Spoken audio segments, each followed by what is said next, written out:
30 seconds. All right, he's down. Let's go, more dirt. More dirt. All right, gravestone. Ready. Handle, bring him down.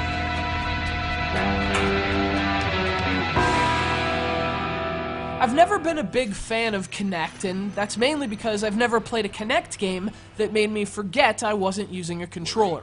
Of course, dancing and fitness games are an obvious exception, but after every Kinect game I've ever played, I've sat there and I've thought the exact same thing. This would have been so much better with a controller. Now, I don't want to say this game eliminates that entirely. There are definitely times when Kinect's delicate requirements and finicky motion detection are more frustrating than a pointer or an analog stick might have been, but the difference between this game and a lot of other Kinect games is that in this one, I was still having fun. This is the GUNSTRINGER.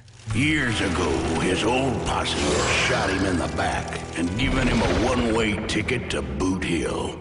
Released today for the Xbox 360, the GUNSTRINGER comes from the brilliant team over at Twisted Pixel Games, same people behind Comic Jumper and the Splosion Man games on the Xbox Live Arcade.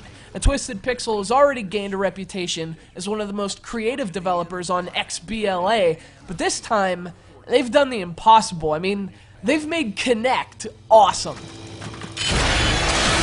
It was hate in the absence of remorse, wrapped in a crunchy shell.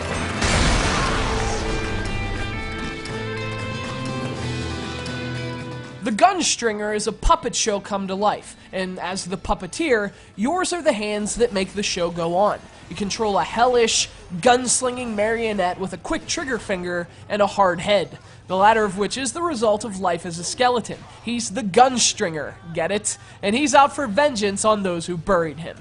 And presentation is one of this game's strongest features. The GUNSTRINGER actually plays out like a puppet show. The levels evolve as you progress, with stagehands dropping new props and set pieces into the world as you blast through the old ones. The game even cuts to the audience on occasion, capturing the emotions of the crowd that cheers you on your quest for revenge.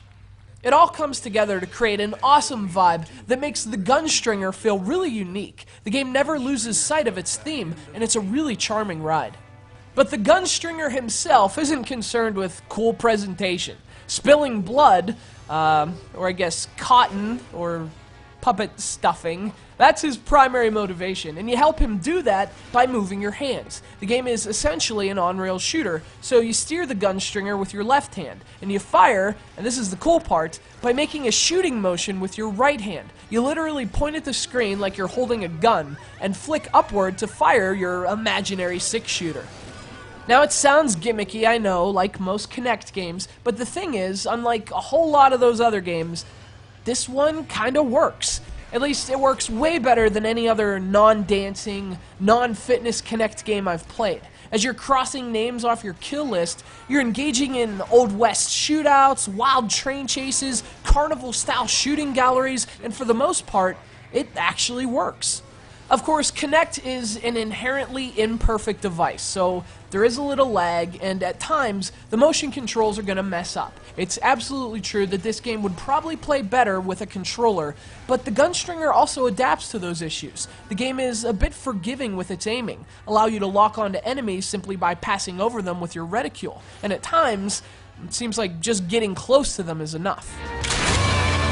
It was time to spray lead.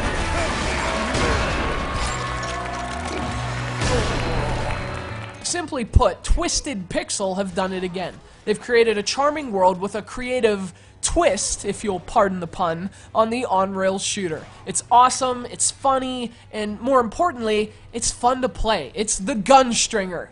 And finally, you can do something other than dance.